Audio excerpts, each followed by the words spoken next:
Yeah, well, and you even said too that Sebastian you all haven't really communicated other than he follows you, so I think that's just communication enough.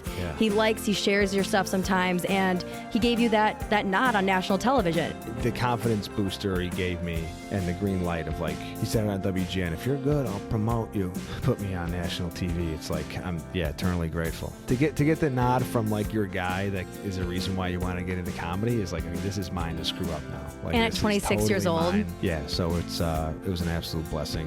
Welcome back to the Tailored to You podcast. Now, this episode is a real treat. We have several guests on: Christopher Walken, Donald Trump, Jack Nicholson, Sebastian Maniscalco, but most importantly, the man behind these incredible impressions and many, many, many more, Nick Smirilio, or you may know him as Nicky Smigs. Nick became a viral TikTok sensation with now over 150,000 people following him. This is not even a year after starting comedy. And the comedian that inspired him, Sebastian Maniscalco, gave him the nod on the Jimmy Kimmel Show only at 26 years old. It's truly remarkable what Nick has accomplished in the TikTok space. Nick and I talk about how one post or moment can change your life. Shout out to Gary Vee. And also the importance of getting over the hump of not caring what other people think and doing what you love at the end of the day. As Nick would say in the episode, screw him. And also what it was like when he got that phone call from Jimmy Kimmel Live. And now that he's trying to find his own voice in comedy and just his experience being on the road and traveling as a comedian now. And of course, Nick does his iconic impressions during the episode with a little twist, nothing you've seen before over here. Nick, you are truly one of a kind. Please enjoy Nick Smirilio, Nicky Smigs, my boy Nick. All right, here we go. Good quality.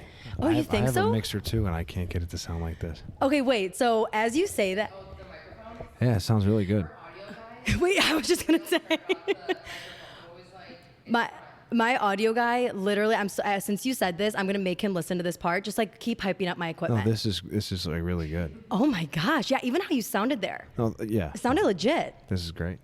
I'm It's gonna good for impressions too. It kind of gives it a little boost. Ooh, well, kinda cheating a little bit, you know? Well, no, you're not cheating because you're about to give us some good impressions today. I'm gonna set the timer real quick because I do want to respect your time. You are, Nicky Smigs. No. Is that a stage name? Like, what should I call you? Should I call you Nicky, Nick? Nick is usually what I go by, but I just got a manager like 2 weeks ago, and he's like asking me how I'm known and stuff, and it is Nicky Smigs because of Instagram and TikTok. Like when I changed my name from Nick Smigs, because my last name's hard to say, I didn't even think like this would be like a stage thing because TikTok was like a joke in terms of just getting off the ground. I didn't. So yeah, it's weird now because it would be stupid of me from a branding perspective to change it, but I will say, it is Nicky Smigs. Nick no one calls me Smirilio. Nicky. So Did I nail it? Nailed it. Because I watched WGN just when you were on, just to be able to know how to say it. Because I was saying Nick Smirilio for the longest time. Everyone says it like that, though. Okay. Yeah, I don't. So I was like, I have to know how to say it before we come on. But okay, it's known, you all. Nick Smirilio, but I can call you Nick. Yeah. Or Nicky. No, yeah. Same vibe. We are recording. Oh, we are. Okay. Sometimes my sister just pipes in, it's that okay. Your sister? That's Madeline? Yeah. Sister? She asked where I went to high school. I said St. Viator, if you couldn't hear the audio. Oh, St. Viator. Hey, always a lion. Lion for life. Lion for life. Where did you go to high school? Downers Grove North. Okay, cool. Yeah, so we are Chicago natives, Nick and I, for the listeners. And also we're sitting in Beaumont. So as I was going to tell you, Beaumont Bar and Grill in Chicago, 2020 North Halstead, I believe is the address. But I was telling Nick how I came about this place. I went to dinner one night with my girlfriends, popped in here for a drink, and we just had a goddamn ball. And ever since then, we just kept this connection. He's literally in my phone as Nick Beaumont. And so I'm like, can we come here? I love it. Yeah. Have you been here before? I maybe once. I did not know this was back here, though. Like this whole stage area. And like comedians come here. Yeah. So yeah, if you're looking for a show. That's what Nick was saying. Yeah. Yeah. So I said, I'm like, maybe we get some promo here too. I'll come. I said I'll be the MC one night. Why not? And then he said that I have to like make jokes, and I was like, okay, maybe I can't do the jokes. You kind of have to. Going into jokes though, one night at my sister's house, my sister's here, one of her friends does stand-up comedy, and I was like, maybe we'll do a little improv. Yes, I maybe was like 4 drinks deep, but I had some liquid courage, and I feel like I did pretty good. Like I ended up coming up with these witty things. Like some of it got a little bit vulgar, but I feel like that's how comedy goes. Yeah. But I walked away feeling like, damn, like I can do this. Where were you? Literally at my sister's back porch.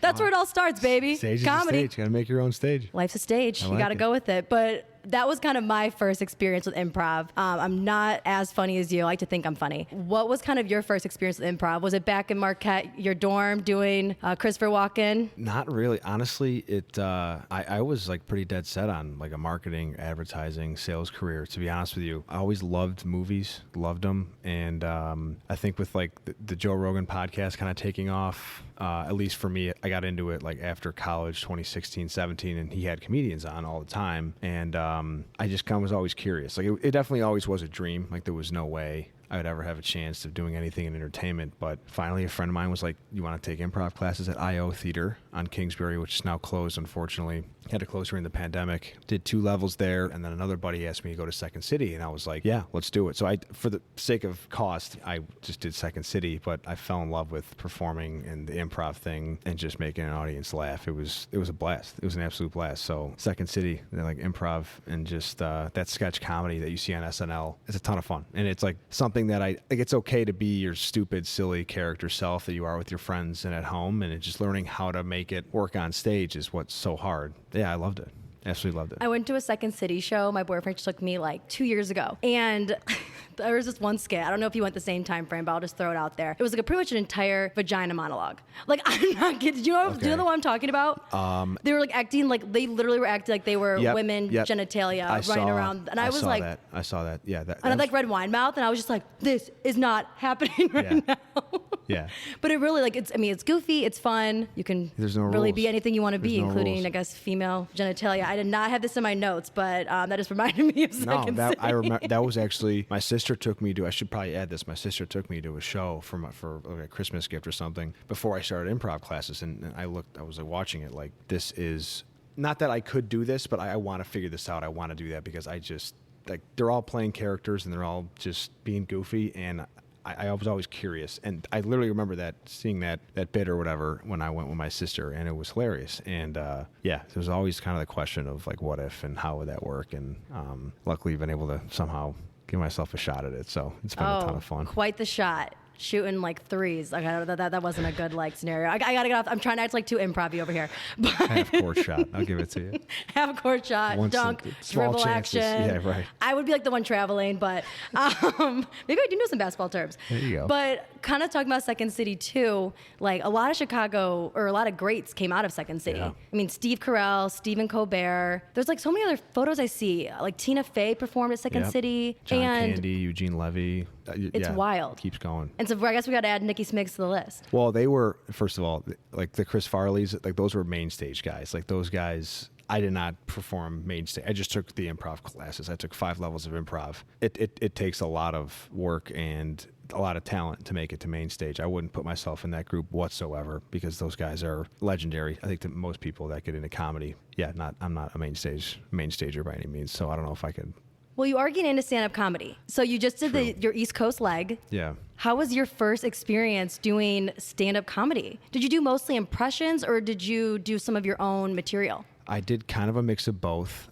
Huge inspiration for how to kind of put the set together was Dana Carvey. He did his Netflix special in 2016. It's called Straight White Male 60. Came out in 2016, and he kind of has a mix of both. So I tried it. I didn't want to, I had done like 4 or 5 open micers before I went out to the East Coast. The feedback I got from the other comics that have been doing comedy for 4, 5, 6 years was you don't want to just go up there and go, this is Trump in the bedroom. This is Ray Romano in traffic. Well, can you give us Trump in the bedroom? You kind of sound like a hack. It'd be totally great. Of all the people that I want to be with in the bedroom, it would totally be you, Melania. Totally you. This is Stormy Daniels. It's not I'm sorry, Stormy. I couldn't tell from behind. I don't know, something. But I was doing that. Couldn't tell from behind. I was doing that in open micers, and a couple of the comics that I've gotten to know were like, do some more research. Like, it's not, you're not doing TikTok on stage, and it's like obviously, but you don't really know until you go up there and make a fool out of yourself. So I was able to put a 30-minute set together, the only 30-minute set I've done in the past month or two. Do a show with family and friends in Chicago, and asked them, under one condition, you guys can come, but I need like honest feedback. I'm going to Long Island, I'm going to Governor's Comedy Club, Atlantic City, and 5 shows at this place called Uncle Vinny's on the shore of Jersey, and I need to know if this is going to work because this could be a disaster. It happened so fast. So it was Yeah, thinking about it, it was a lot. It was. I quit my job March 3rd. The first show out east was April 8th. So I basically had a month to figure out a 30-minute set, and luckily, I just found out last week all three venues are going to have me back at the end of August and Labor Day. So congratulations! Luckily went, despite how nervous I was. Lucky to get the invite back. So well, now that you'll know that you'll be going a little further in advance, you can maybe reserve the Jersey Shore house when your friends come in town. The duck phone. My friends came. Okay, to Point Pleasant. Oh, I saw your Instagram, and I'm thinking too. I'm like, I can't. Like, I'm nervous here having Nick over here, who, like, I've met like 5 times, and like now we're best friends. Yeah. My sister, like, I get nerve-wracking having people watching me, but I'm like, you kind of like have to be like, forget it, it's just you and I here. But like when you said your family and your friends were there, like that would give me hives. Especially when you know your family's fake laugh, like distinctively from a real laugh, and I have to remind them, like, just let me bomb. Like, my mom is, I know her fake, it's not even close. Her fake laugh's horrible. So I'm like, if I hear your fake laugh, it's worse than not laughing. You know what I mean? It's like, because she feels bad for apparently how bad I would bomb, but it didn't go And is bombing bad. the term in comedy? I'm just thinking something's going to be funny, and it just hear crickets. You just have to move on, and so. In those experiences you've had, do you feel a bomb coming? Have you had a bomb? In terms of an entire show just going horrible, no, I haven't. There's definitely, like I said, with the Dana Carvey thing, I try to do like a hybrid of my own stuff. Like, I would make a skit or a scene out of a TikTok that worked really well. Like, an example would be like something in my own material was an Italian playing poker versus a non-Italian playing poker, and the joke was like Italians can't hide their emotions, so they're the worst poker players, so they react to like a high-pitched laugh. Like, if they got pocket rockets, they would just wheeze in laughter, like. And okay, first of all, what you just did is my cackle on every single episode. So my listeners are very much used to like someone like doing that into the microphone. Yeah, and them getting like a 7-2 offsuit is just that I'm like, my family does this when they're pissed, just and they throw their hand in the air. There's no poker face with your family. No, there's no. I don't think Italians have poker faces. That was kind of the joke. It was only a 40-second video, but because I did a show at Atlantic City, I was able to make it like a 3 to 4 minute sketch about Italians and emotions. And like, I was walking through the casino today, and I gotta tell you, it's easy to spot us. If you're not dressed like me, you can just listen. You can be blind in a casino and know where the Italians are, and so you can just like, that's you can find the Tony Soprano in a casino. Yeah, you definitely can. So to your point, I had to just find a way to expand on like TikToks and the characters in those videos that worked, to make it kind of a hybrid of my own stuff and impressions. But I will say, if I did bomb, let's say I did a half hour and I didn't get laughs for 3 or 4 minutes, 5 minutes, whatever it was in that 30 minutes, it was definitely stuff that wasn't impressions. And the feedback I got from 3 different venues, it was 7 shows total, was people want to hear the impressions. They want to hear Walken. They want to hear Sebastian. Like, do more of it. Like, it doesn't have to be just one bit or one sketch of Sebastian and it's over with. Like, bring him back, make him characters, make him scenes. So that's what I'm trying to figure out how to do for an entire 30 minutes. Is just, do I want to be an impressionist, or like, do I want to do both? Like, that's where I'm at. So Frank Caliendo's a huge role model, and if you watch his like sets on YouTube, it's unbelievable how he can just do. A crowd is in pain of laughter the whole time because he's just impression after impression after impression. And I can do like 20 to 30 people, but to do 30 minutes to an hour like Caliendo can do, or Dana Carvey, is something I got to work on. So I'm still kind of trying to find my voice in that aspect, for sure. Which I feel like would be something, especially when you started with TikTok doing impressions. Yeah. That it'd be kind of like you would get tied to that in a way, like, well, now I'm an impressionist, but I've seen your videos where, like, okay, first of all, your Instagram story the other day where you're like, I go down walking, like, also, first of all, I can't help but think this might be like a mini Sebastian too, like, just even how you all tell stories, it's you, but like, it's just, maybe it's the Arlington Heights thing. You're both from Arlington Heights. You got that in you. And you're talking about how the middle schooler pretty much like Reggie Bushed you from 05 and like almost broke your knee. Like, that was a great storytelling. Deked me out. I think something I've learned from just the few instances at clubs and open micers here is that everyone has a motivating comedian that gets them into stand-up. And it takes time to kind of find your own voice, from my understanding. So people will comment like, okay, Sebastian, like, when I'm not even doing him, because like the entire perspective and the way I tell the story is how Sebastian would do it, even though I'm not doing his voice. And the other comedians I've talked to are like ignore that shit. It's going to take you time to find your own voice, and don't be ashamed of the fact that Sebastian's your motivating comedian, and you're gonna sound like him in a way, like in terms of his delivery. I definitely have to, it doesn't help that I can do his impression and that he said he put it on Kimmel, obviously, but like A+, so baby. It's kind of a coincidence that, whatever you want to call it, maybe not a coincidence, but I think it's going to take me a couple of years to really find my own voice. And if it's still a Chicago Italian type accent, it's because my entire family sounds like Sebastian, so it might just have to be something I have to deal with. And you all have, you said your family pretty much has watched Sebastian for years, like recited his skits. So he's definitely been someone. So having him, like you just mentioned, be on Kimmel he guest hosted Kimmel, and he played different impersonations and gave them all grades. And I have to say, I'm biased over here, but you were saved for last for a reason. And he lit up compared to other people, and he was talking about it. Okay, also other people that were on, kudos to you. It takes a lot of courage, but I mean, nobody lit a candle to you. And it truly was like, he's like A+. He even said, I don't even know, that's not even me. That was his direct quote. Yeah, it was funny to watch his reaction. Like and it's awesome to see him laugh. You know what I mean? It was an amazing experience. It was not a fake laugh. That was a real Sebastian laugh. I will say that something I've learned about TikTok and impressions is the beauty is people that like impressions they're not just going to follow the one guy that does an impression really well. Like the other impressions that the people he put on Kimmel were hilarious. Like they were like, no one really, from my understanding, the audiences on TikTok and online, they don't need the best impression. They'll listen to 3, 4, 5 impressions from different creators of the same person because you can kind of play them differently. Like I've heard probably a couple, definitely 3, 4, 5 different people online do a better Christopher Walken in my opinion, but because I need links. I need sources. Here's my thing. Like, because I play him like a goof and he's a character on my page, like that in and of itself is funny, if that kind of makes sense. Funny. So people don't, I don't think they need to hear like the best impression. Like there's no like rules on TikTok, which I think is refreshing because you'd think that people would just shit on everybody that doesn't have the Frank Caliendo of impressions, but you can kind of play a character while you're doing an impression, and I think gives it more legs, I guess, to make it funny in your own way. So, and I think fellow content creators respect one another, and like it really does take so much courage to even put yourself out there. Yeah. And you clearly did that from the get-go by jumping on the TikTok train.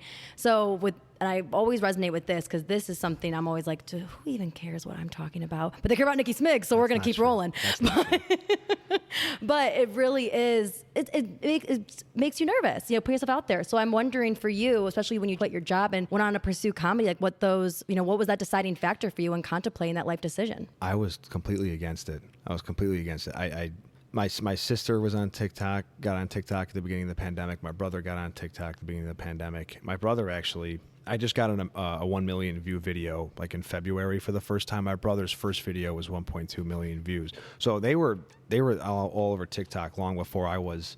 That's like my little sister. She like posted a video of her literally dancing in Cabo from like senior spring break, and it went viral and everything. I'm like, what the? I mean, maybe it's like 200,000 people. Or okay, so crazy. It wasn't 1 million. It was not Rocky Smigs content. Yeah, Rocky Smigs. But yeah, I was under the impression that TikTok was for dancers and music and kind of a thirst trap, to be honest. And that's why I'm all in it. I am deep in that trap.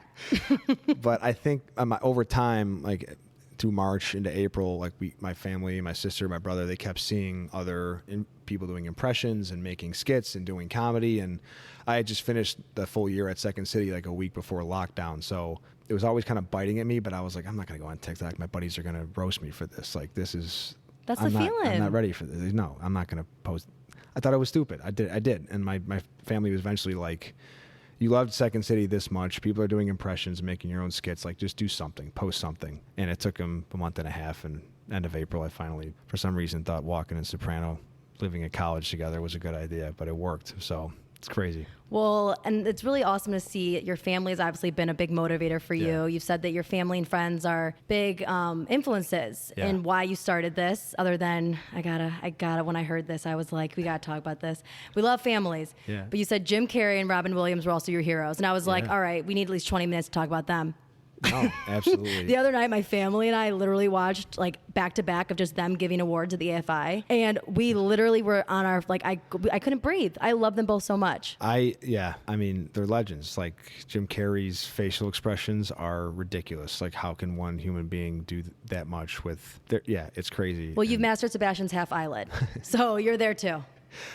Definitely have a long way to go. Those guys will always influence me. I mean, there's no one will ever be another Jim Carrey or another Robin Williams, but it's a ton of fun. Are you going to write that $10 million check like Jim Carrey did? What did he do? Oh my gosh. Oh, okay. This is why we got to talk about it. Yeah. I won't spend too much time on Jim Carrey, but I love him so much. My sister is like probably like, I could talk about him for hours. But he wrote himself a $10 million check. And he was like, I have 5 years to make $10 million. Then when that 5 year mark hit, he got a movie for $10 million. That's crazy. I know.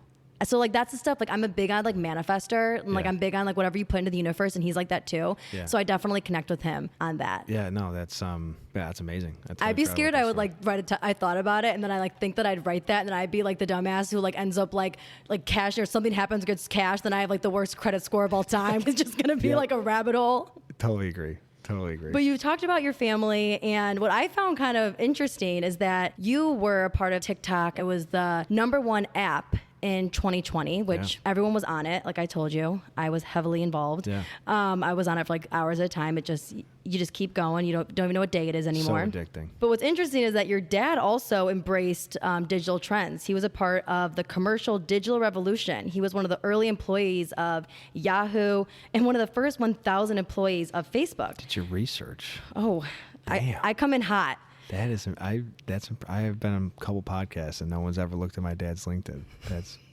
I actually found it on like Triton College page. So then I was like cross-referencing. I was like, wait, so he went to Purdue for his master's, I think, but then he went to Triton. So I was like, is this the right Rocco? Yeah. But then he said like Andrea, his wife, his kids, Nick, Frankie, and Rocco. I'm like, you know what? This better be the guy. And if Nick tells me it's not, I'll be like, I guess we got to cut that part. That was some wrong citations. No, you're hitting the nail on the head. I'm gonna keep hearing where you go with this. But I'm just interested to know, because you love to do different skits with talking about Italian dads and kind of, Sebastian does that too. Right. So with Rocco, your dad being one of also, I would argue, a digital trendsetter, when is he going to get in on some of your videos? I don't know. He's definitely, what's cool about motivating for me, like what's with Sebastian, is that like what he thinks is crazy and funny with his dad, I think whether you're Italian or not, you can relate to it. So, but the issue for me is like, how do I tell the story about something goofy my dad did without making it exactly like Sebastian's thing? So I posted one last weekend actually about him leaving a Post-it note. Somehow mail still goes to my parents' house. That's got my name on it. Oh, I do the same thing. Because I just like, if I move, it's like, I don't want to deal with it. Yeah. But you even said you always check the paperless. I do too. Why is there still mail coming to my parents' house? I literally hit paperless every single time I sign up for something, but my parents still managed to have a stack of mail for me. And there was a Post-it note, whether you saw the video or not. There's a Post-it note. It sounds like you did. I love the research. It's not even research. I'm just like I genuinely enjoy your videos. No, like I'm watching them. I appreciate it. Yeah, my name was on the Post-it note of some mail that was at my parents, and one of them was open. There's always one of them open, and it's definitely my dad being like, I wonder if he's paying the bill. Like that's just, it's like, Dad, I would never open your mail. He quit his comedy career. Like let's get on this. Yeah, get the LLC. Never open your mail. Exactly. The LLC thing. You cover your ass. Cover your ass. I'm already drifting into Sebastian's accent because it's just, he has Sebastian's. He has the Chicago Italian accent. So. Your roommates might think you're a little bit crazy when they can hear you doing all these different characters in your bedroom, but hey, they'll see it in a couple hours and have like all these views. So it's, I open my act with, I'm pretty sure I have a personality disorder, so I don't know who I am anymore. And my roommates think, one of my roommates' parents was at the house, and I started doing a video, and I forget that they're right above me, and it goes right through the vent. I'm like, they probably think I'm insane. Like should I keep doing this? Keep doing it. It's almost like a free cameo for them. Yeah, I don't know if they enjoy it. I'm not going to assume everyone enjoys it. That's for sure. But well, that's something I was thinking too, because you just said like multiple personalities, or you forget like, oh, who am I right now? Like when you go to Chipotle and you order a burrito, are you like ordering it as Sebastian sometimes? Like do you forget? With Chipotle, I will. There's always someone at Chipotle that goes over the glass thing, that puts their claw into the salsa, as he said, claw into the salsa, where his hand will go over. And it's like, I'd rather call them out than order as Sebastian, but you have to wonder, like at Chipotle, like how many employees know about that bit, and I gotta wrap this thing. He's like getting on his knees and he's like fold. tuck, pull. I might have to try that. That'd be fun. Like, oh my God, it's so. I mean, that skit. First of all, the other night I told my dad that I was interviewing you, and I told him he like does Sebastian really well. He does Christopher Walken, and those are the two guys that my dad like thinks are absolutely hilarious. Yeah. Like we watch Sebastian. We have seen every time we're home, and we come home like maybe every 2 weeks. My dad's like, put on Sebastian. We're like, we've seen every single one on Amazon Prime. We've seen every single one on YouTube. We watch every I'm like, Dad, there's no more. He said, just put on the same one. He loves the. Aren't you embarrassed? Yeah, that's I think one of the best ones. For the sure. recreational butterfly. Is our like I absolutely lose my shit on that. Recreational butterfly. Wait, that's when he's in the pink sweater, right? Oh God, well see, you would know the sweaters. You wear the purple one, which kills me. Well, you really get into character. Aren't you? I'm forgetting the pink one, but like he does, like he's like talks about when people are doing like recreational butterfly, like on like a family vacation. Is that like an older? Was it his first special? Yes. A baggy suit. Okay. Yes. Yeah. Like honestly, Yeah. they're all like. I mean, I'm telling you, we've seen them all. But I was showing him. What, Malin?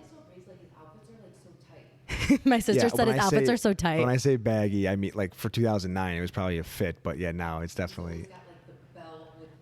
Oh my gosh, and he's always like got an outfit that he's going to be doing like major calisthenics in. It's like, why is it so tight?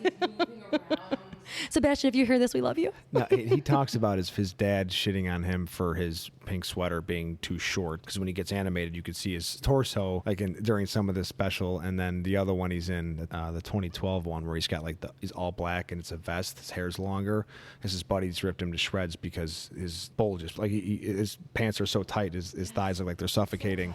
Yeah. And of So course, he this shits is on of course himself for it. Madeline's over here, like she notices like the outfit, you know.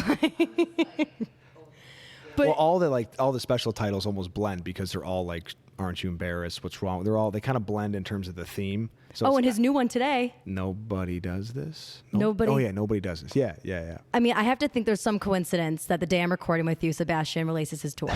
Come on. Like, did you have something to do with that? Like, is his team going to call me? Are they about to walk in here? Like, Nick, did you set this up? Yeah. Sebastian's rolling in with Lana. Nick looks at me. Oh, also Nick from Beaumont's looking at me. He's like, I don't know what you're talking about. I also taking behind the scenes photos of us. I am. I'm going back to Jersey last weekend of August, not April, and then probably into Labor Day. And there's like 4 or 5 venues that my manager's talking to, and I know where the locations are. I definitely looked at his location list and when he's going to be there to see, like, you know, if he would.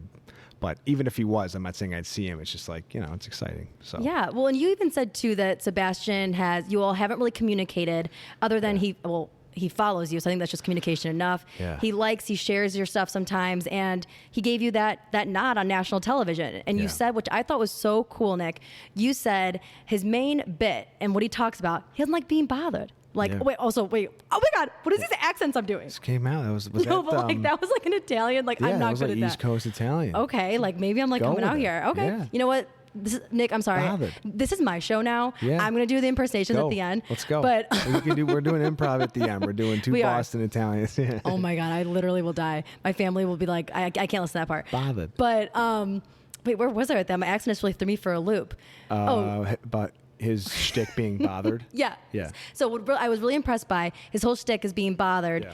He doesn't want to be. He doesn't want to be the problem. Yeah. My favorite bit is with the grocery store. He's like, I'm going to train myself. I'm going to go at 4 a.m. I'm going to be, 4-2 bananas.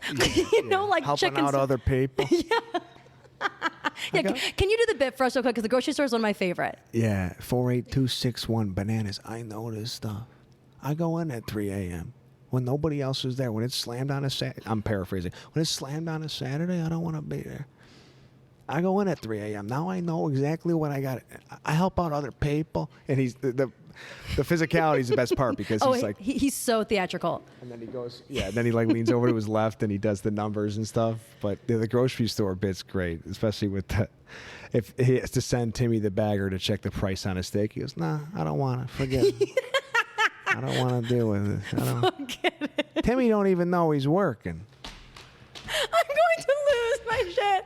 Okay, first of all, Nick, I'm gonna send this to my dad like totally unedited because he will die like listen to this when he reads the morning paper tomorrow. But because it's so on point as you're going through this.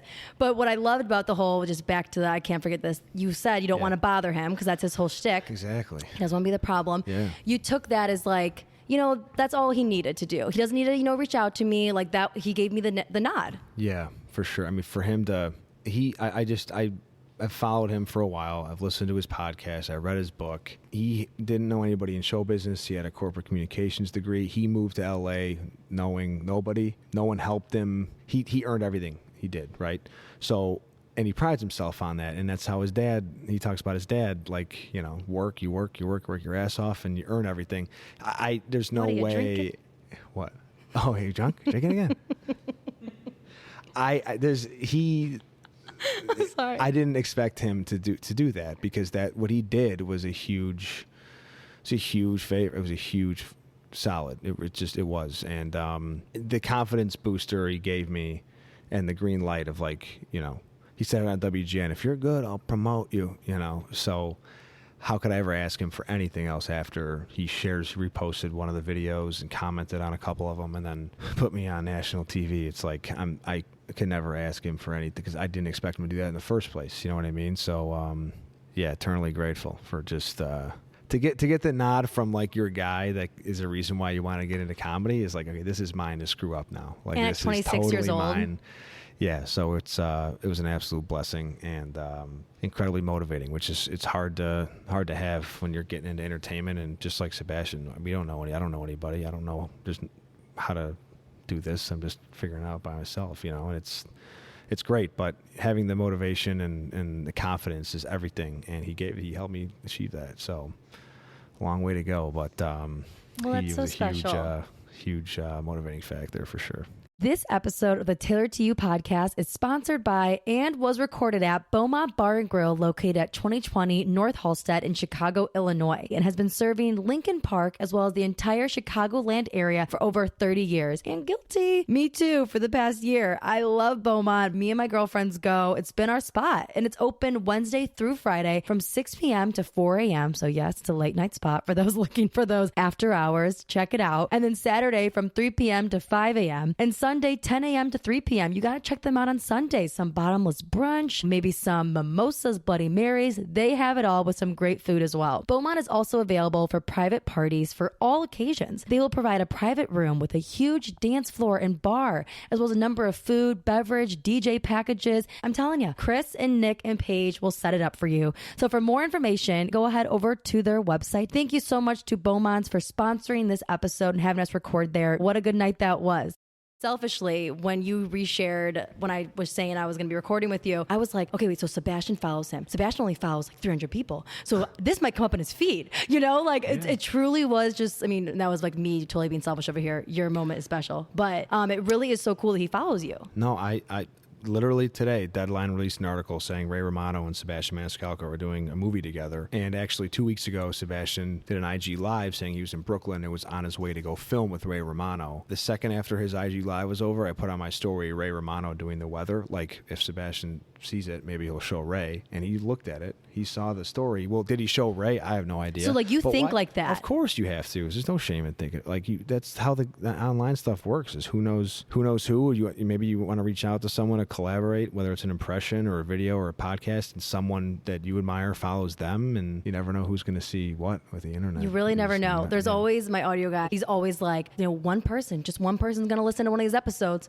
Yeah. And it's so true. Like with you, like it just kept spiraling. It was like a snowball effect on TikTok. Well, it's like Gary Vee said it about. I love Gary Vee. I'm working on him right now. I'm not going to do it. I'm not going to do it. Okay. I'm not even, so you're working on him. Okay. Like that's basically what I got, right? And it's like, I have no idea what it's like. I have a lot of work to do. Oh my gosh, wait. I'm so excited for this one because he kills me. You have to do him. He's a great internet personality, and he loves the online marketing stuff. So it's like there's a lot of content. He's also someone that like really respects other content creators. Yeah. Well, obviously that's like his whole brand. That if he saw that, I feel like he'd be prone to share that. Well, he's shared and commented on other people that have done him too. So he definitely appreciates it. One video went viral. This dude was on a skateboard holding cranberry juice, Ocean Spray cranberry juice. Guy was a total nobody in terms of fame or entertainment or anything, and Ocean Spray has now sponsored him because of how viral the TikTok went. And Gary Vee, referenced that video and was like, one post can change your life. Just if you're wondering, do I post this or not? What are people going to think about it?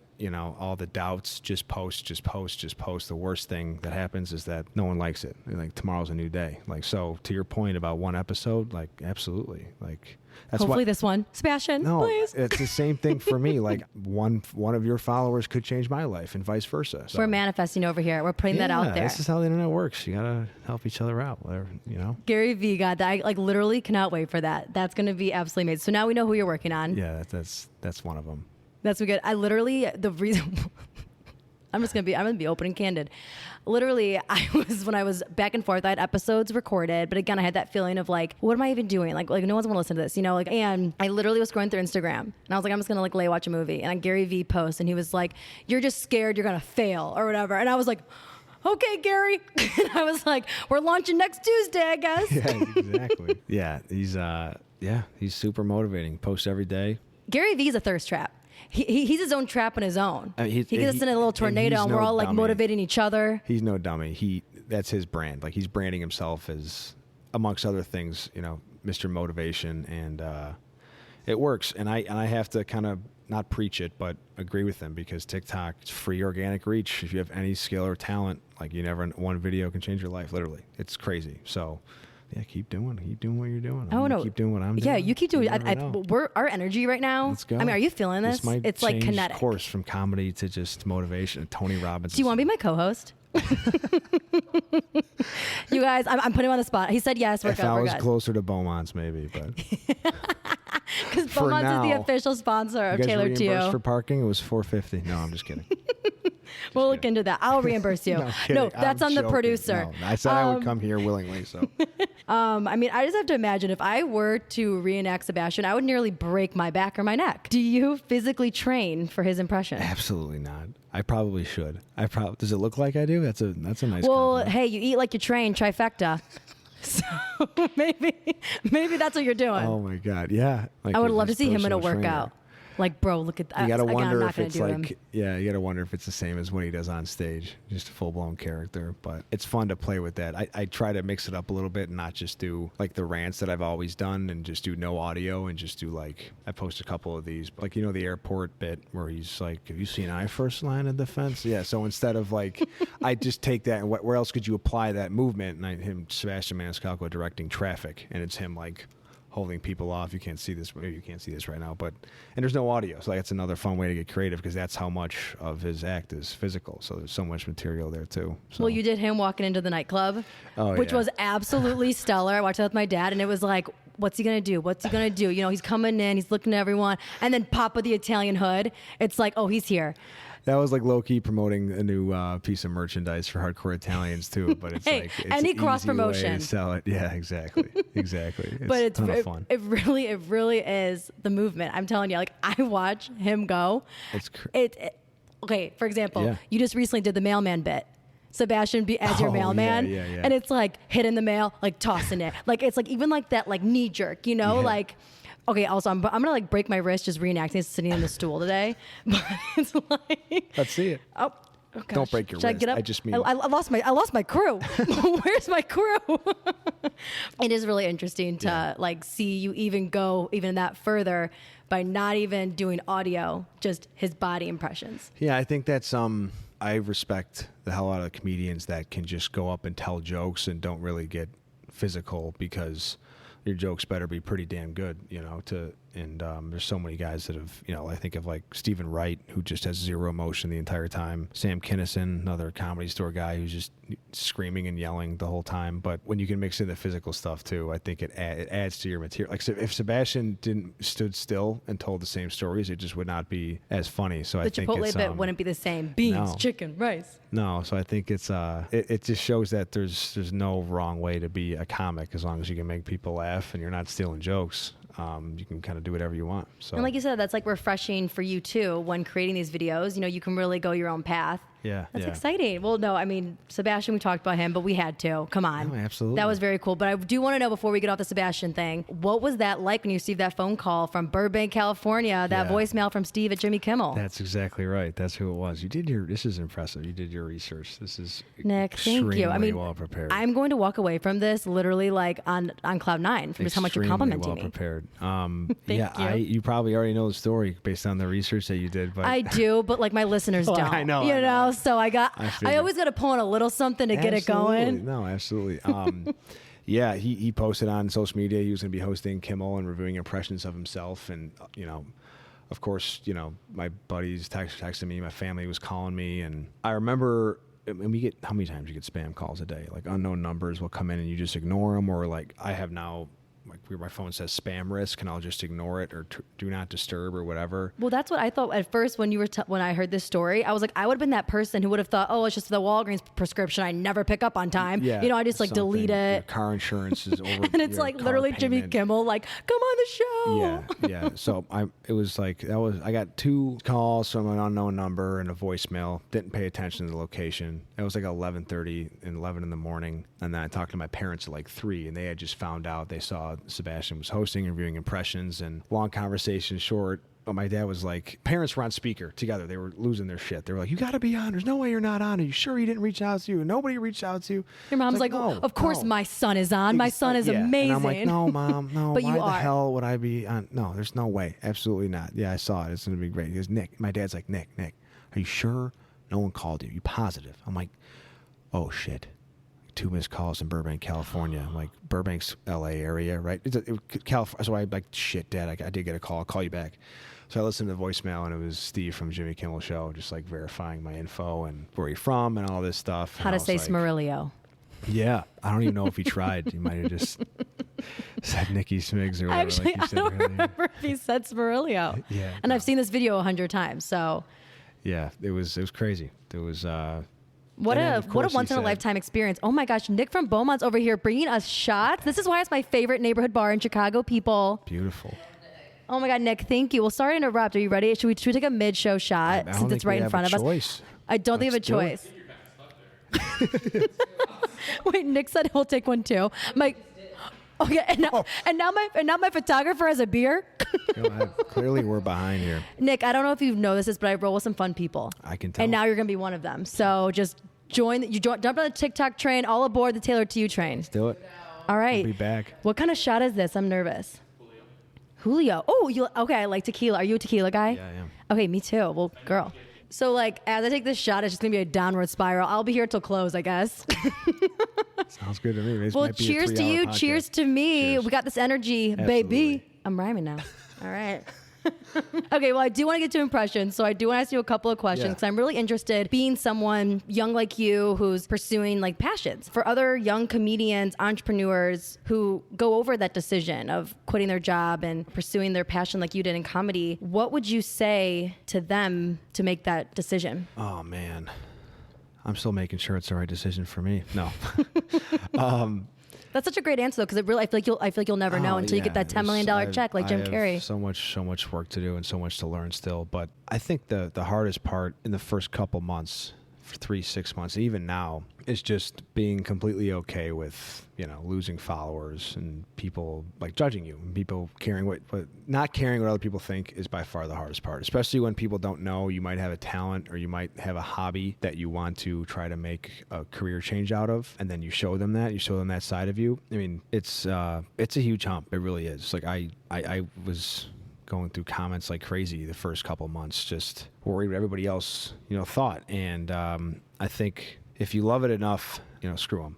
Who cares? Just it's just kind of a switch you have to flip. And I'm there online. I'm not there on stage yet, but like I don't know how to. It's still new on stage though. Oh, 100%. Like I had a joke or two that bombed when I was out in Jersey. I got beat red and had an awkward smile on my face. Like that's fucking awkward. Like that. I don't know if we can. I swear. I think I dropped 3 F-bombs. My mom's already going to be like, cut that, please. Yeah, so I do. still don't know. That's something. Getting comfortable being uncomfortable is hard, and I'm still figuring out in terms of the live stuff. Just ignore them. Like you're taking the risk, posting something that you love doing, and maybe the person judging you wants to do something too. They just don't have the courage to do it. Screw them. honestly. I mean, a buddy of mine told me, I don't know, 4 or 5 years ago, we were at Old Crow down here, actually. It was like 2:30 in the morning, and he always knew I had like an itch for comedy, an itch for something outside of the business world. And he looked at me, it was like, long story short, long drunk conversation short. It was just, I just don't want Another you to... tequila shot. Yeah. No, long drunk conversation short. Guys, he's getting deep. Let's just keep liquoring him up. We'll Yeah. get some real stories out of him. Oh yeah, this is just the beginning. I don't want you to be 37 and have regret, and like that scared the shit out of me. And if you love what you're doing and it's an epic failure after 6 months or a year or 3 years or whatever the hell it is, like at least you tried, at least you just posted. And I thank God my family got on my ass, because I'm not sure if I would have posted a video and I would still be working in advertising, which absolutely no shame in that. I would always have to wonder, like, what if I could have done something in entertainment. So ignore the haters for what Ignore the white noise. In person, if you love doing it, everybody else can pound sand. Literally, the quote for Nicky Smigs will be, screw him. In an Italian accent. I'll get some ad lib going. Sure, screw him. Obviously, your dad, Rocco, like we said, he was one of the first 1,000 employees at Facebook. So he clearly was like, jump on this trend. Honestly, I think he was more so like, I didn't know this was going to work out, Nicky, but like, you got to jump on the trend. Big trendsetters over this familial household. Household. No, I have like a British accent. We're gonna do accents at the end of this. I got Boston and British.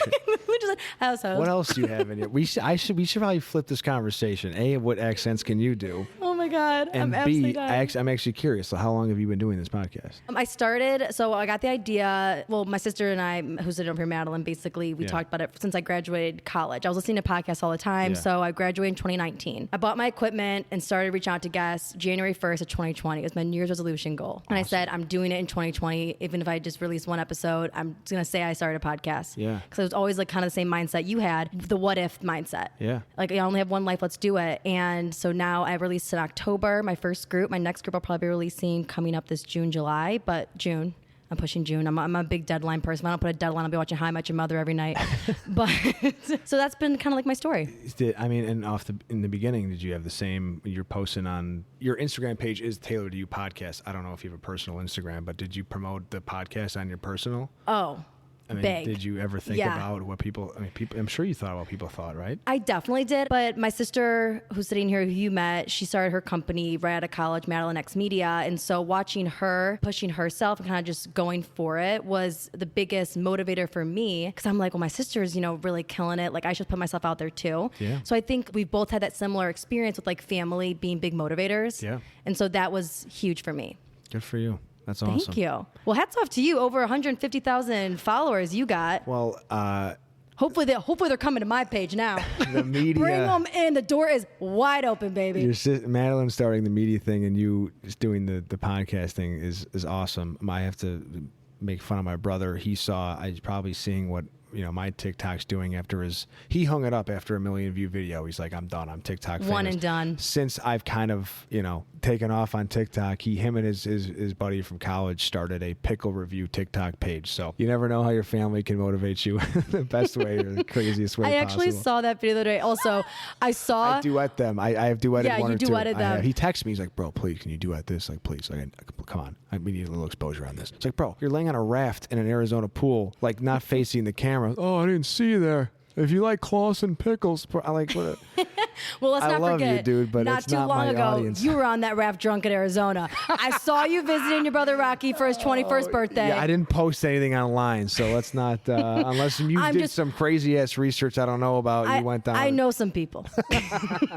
I know Tony Soprano. That's hysterical. Okay? No, honestly, as I'm like talking more about stuff I know about you, I literally am a grade A stalker, so I swear I'm not like a crazy fan. Well, I just enjoy your content a lot. So this is really fun for me. I never thought, honestly, like I said, I've been on a ton of podcasts, which everyone has. I feel like the past year, it's a great year to start a podcast for you. I mean, I'm sure.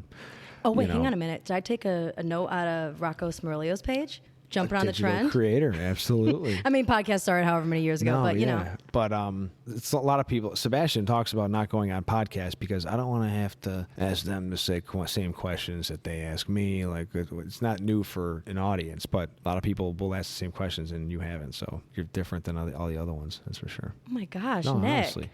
Don't tequila. Don't count. I said that before the shot, and I'll say it again. No, I'm kidding. Do not stop the stalking research because it makes coming on this thing a lot easier. Well, honestly. I don't want to. Well, I so appreciate you saying that. I don't want to. I know that people are taking the time to come do this, so I don't want to waste anyone's time. So I really do my due diligence. Yeah, because, but a know, lot of people just, no shame in starting a podcast. I'm just saying, a lot of them are the same, and people don't look at what potential guests have talked about on other podcasts. So why, I think it's smart. I think you're good questions. Gosh, thank you. Yeah, I listened to the Dolly McCarthy one, Side of Ranch. Yeah, you got quite a couple. So I spent a good 2 days listening to podcasts on you. They were great too, by the way. But yours is no one looked at my dad's LinkedIn. Let's just say that. Triton College. Okay, Nick, I've had so much fun with you, but I have a couple more little segments I want to do with you. Yeah. So I did ask my listeners to submit some questions for you. Sweet. So the podcast is tailored to them. So here we go. John wants to know which impression has been the most fun for you to create. The first one I think of is Ray Romano, because like forever, for like days, it was Kermit the Frog here, and it for some reason, I don't know what, it just takes practice. I eventually was able to get it down. Like my followers and audience just love that his impression is just, and there's not, I don't even have to say anything. I can just he could be in a scene with characters, and all he has to do is go, I don't know about that. And it's just every time it hasn't gotten old, knock on wood. So I think that's the funnest one because it's so simple, and it's the beauty of an impression. What's the weather today? It can be anything. By Ray Romano. What is the weather today? Does it even matter? For the question, probably not. Yeah, it was I don't think it's not gonna be today. Gorgeous sunset. Sun was reflecting off the Willis Tower, and it was like 48 degrees Fahrenheit. So tomorrow a little bit of rain, and get your umbrella and your poncho. All right, I'll talk to you. Just very Yeah, I don't like my job, but it's nice out. It's nice. Yeah. He is so monotone. He kills me. I know, it's great.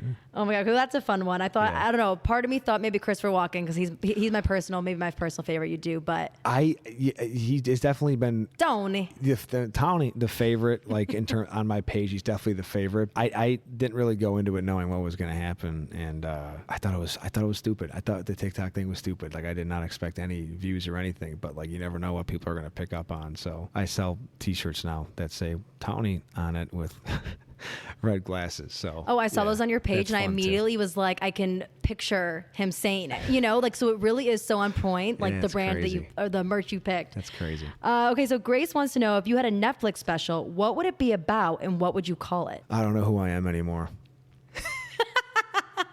Multiple personalities. Yeah, different accents. Different characters. I am anymore. Is there one out there like that? Because could we trademark this right now? I don't know. This one's for Nicky Smigs. I don't know, but even I swear to God, I told my buddies yesterday. I was like, I sometimes I'd wake up and I'm just like, I was Trump for 3 hours, no reason, no rhyme or reason to it. I didn't see a video. I went to Trader Joe's and was like, these jalapenos are so spicy. They're so green. They're truly incredible. And I have a mask on and I'm whispering, so no one knows if I'm saying anything. You know what I mean? So you can get away with it when you're in public with a mask on. So can you though? But the person's reaching for the cucumbers. They're like, oh my God, is this Trump? So, and it's not always no, it's Nicky Smigs. Yeah, it's Nicky Smigs. Yeah. It's not always Trump, but to the person, I think the personality disorder, no joke on the actual diagnosis, but I in my parents' basement with the dog days of quarantine making videos, there was some weird moments where I didn't leave the house for weeks, and I would just be doing impressions, and I look back and I'm like, I don't know, I did not know who I was then. I don't know who I am anymore now. So I almost feel like this now, oh my God, now I can't even say your last name. The third name. accent's about to come out. We got 2 down. I got an Irish one coming in hot. I actually am Irish. So Charlie's asking, what is something absurd that you find absolutely hilarious? Oh, that's a great question. All right, I'm going to give you an example to kind of help, because as he asked me this, I was like... So my thing that I find absolutely hilarious is cars.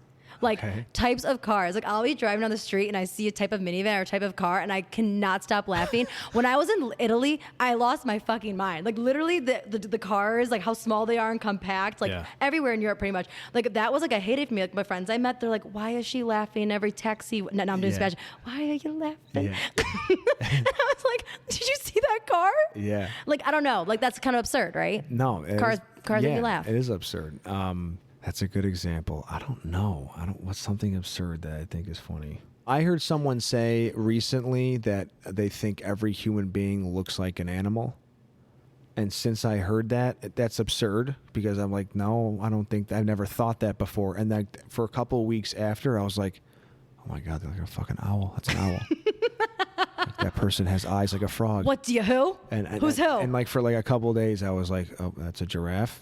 No, I think that's a good one. pretty I absurd. just think nothing can beat my car situation. Sorry, it's absolutely No, absurd. Italian cars and like European cars in the small streets, especially with how crazy they drive, like the car is the character in that situation. Oh, Like, I have plenty of 100%. stories that I should probably share off the mic on that one.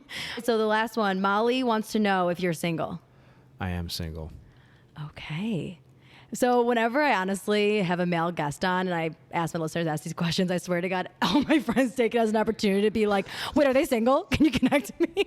So Molly, I'm hooking you up after this one. Nick is great. But speaking of your relationship status, when you were a senior in high school, do you remember what you said when asked where you will be in 10 years? No. I remember 2008 8th grade yearbook for some reason. Oh, you remember 8th grade? And Okay, think I was in put, 2012. Car designer. I love cars, so I thought it'd be like something about like designing a car or like selling cars and I remember the one other dude saying he was going to be a comedian, like he's definitely going to be a comedian, and to see like you never know how people are going to. You're like, no, dude, I'm just designing cars that Taylor will laugh at one day. So things, I don't really want to be a comic, but I'll catch you later. Yeah, definitely not where I am now. That's for sure. Well, you said that you will probably be married. And next year. Oh my God. Wait, what? How did you, where is that? That is in the 2012 St. Viator High School senior issue. I may or may not have bought a copy. So if your mom needs one. Is that online? I don't even know if I have one. Is that on? Where is it? It's online. But next year. Damn. I thought you were, I did not expect that at all. What did I say? I was going to be married? You said you'd be married. Oh God. Long time for that. Well, and next year marks the 10 years since you graduated. So when's the wedding next year and with who? Like, apparently Molly. Yeah. I laughed so hard. I was like, gosh, like a senior kid wants to be married. Why did I say that? Wow. I could pull out a couple of senior quotes, actually. Also, you said, your senior quote was, shit. you're only a senior once. Sometimes it's not worth stressing over school. Just have fun. Did you have fun, Nick? Yeah, I think so. I wasn't really a grades person, so I think that's kind of where I was coming from. And especially knowing now, like, the jobs that I wanted after school didn't require a GPA, and like all the time stressing about homework and tests and shit was just stress a little bit, but not as much as everyone tells you to, I guess. So, yeah, that makes more sense. It rings true I have today. No, I don't think. It's like that one rings a bell. Being married at 18, I don't know what I was thinking. That's funny. You look that shit up. I'm really bringing back your, what was it? What'd you say? Always a Lion days? Lion for life. Lion for life? Yep. Well, we can also mention your Italian club. But let's get to the next game. All right. So you always do impressions. So I want to kind of add a little bit of a twist. Yep. So I'm going to give you a scenario for an impression and how that character or person is feeling or what they're doing in that moment. Nice. The first one, Christopher Walken giving a speech at his daughter's wedding. How about the band giving up for the bassist? I'm sorry. Keep going. I first met Jimmy. There was no shot I was letting him get near my daughter. But after he found the talented bassist for this band, I decided it was good enough to take my daughter's name. So here's to Jimmy and his eyes for musical talent. It's an open bar, baby, so let's have a good night. Something totally obscure. I'm trying so hard not to laugh because I don't want to ruin your bit. But, oh my God, that was so goddamn on point to the band. Something extremely like. Again, just I'm not why an was the impressionist. That's band why I had Nick come on, because it's my dream. But, you know. Oh my God, that was absolutely on point. So this isn't too hard of a game. Like you're good at this. I was a little bit nervous I was going to be putting you on the spot. This is what I think of every day. Like, what it's a good You're scenario like, excuse me, this is a day in my life. Thank you for noticing it. Yeah. Okay, the next one, Coach Yost giving you a pep talk before a blind date. Oh my God. Remember the Titans. Do you all hear that? Oh, it's probably just like the drain. We can't do anything about it. Nick's like, oh, I'm not gonna go like fix a plumbing situation. I'm down. Okay, we're back. Coach Yost giving you a pep talk before a blind date. All right, you're gonna have to listen to me loud and clear now. Whatever you got to do to impress the person across from you, always remember, someone's coming right after this one. So don't get too nervous if the person in front of you wants nothing to do with you. You just go on to the next one. Get closer to the goal line, my friend. I love that movie. Get closer to the goal line. Wait, can you please just give, that was so good too. I'm going to say that to every single one. Yeah. I'm not even just saying it. Can you tell me really quickly, you're going to remember the Titans? Or they're going to remember like his line? Oh, yeah. What does he say? Honestly, I don't even know it. That's why. You remember the night they played the Titans. Yep. Top 5 movie. That's the one. That is the one. God, and like young Hayden Panettiere in that too. Oh, I mean, yeah.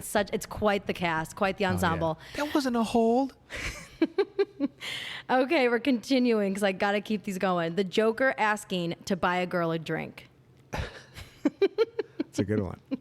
Mysterious. Hi. How about a magic trick? I'm going to make an Oberon reappear. I feel like he would just walk up to a girl, and just the hi would just scare everybody. Hi, here's my card. And it's just the 2 jokers that come on. And it's his address to his apartment. Yeah. No, the address to her apartment. I'm coming no matter what. All right, that was great. Sebastian Maniscalco having to explain to his dad why he is past curfew. I was coming home, Dad, after the nightclub. I was dropping a girl off at her house. And we get in the car, and the cologne-soaked towels dried out, and the car smelled like shit. So I had to restock the aroma because I wasn't letting her in the ride without the thing smelling like Versace.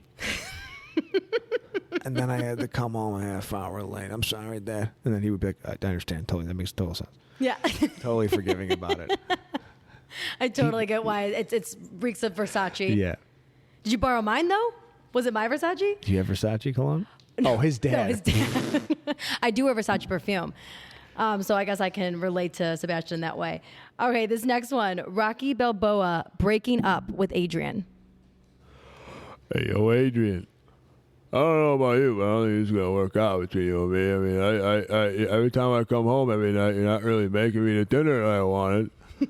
And I know I haven't won a fight in 13 years, but if you're not going to make me the dinner I want every night, I mean, I'm going to have to go find someone that will. So I don't know what. Just totally okay for the 70s, but not today. Expecting his dinner to get ready or something. Can you give us an Adrian? Oh, God. She just yells, doesn't she? No, not like no when he's like. Hey, yo, Adrian. Adrian, I love you. Adrian, we did it. His just eyes are swollen shut. One of my favorite movies of all time is Rocky, like 1, 2, 3, 6, 7, 8, 9, like trilogy, whatever. Yeah. Okay, the next one. This is actually the last one, so get ready. Jack Nicholson going to Walgreens and his prescription isn't ready. They have the frickin' audacity to not have Jack Nicholson's prescription. I have been waiting here for 13 hours for the damn anxiety medication I ordered, and I have no idea why it's not ready. You can't tell I don't do well with anxiety, and I need my godforsaken Xanax. Clearly, he needs Xanax. That was quite the performance. I wish people could see your face. I mean, that was like the scene from A Few Good Men. Psychotic. Like you can't handle the truth. Oh, baby, they can't handle it. What a way to end. Nick, this was so much fun. I cannot thank you enough for coming. Seriously, this was, I've had a blast with you. This was a lot of fun for sure. Thank oh my you gosh. Of course, thank you. So where can everyone follow you? Keep up with Nicky Smigs. Yeah, Nicky Smigs, Instagram, TikTok, and I think it's my Facebook and YouTube as well. NickySmigs.com. NickySmigs.com. I gotta say that now. I forgot I have a website. That happened quickly too last month. Yeah, NickySmigs.com and all the social links. And I'll help you. I'll provide all the links. Good Lord. I'm like your producer or your agent over here. Seriously, like, you're doing research on You just uploaded that.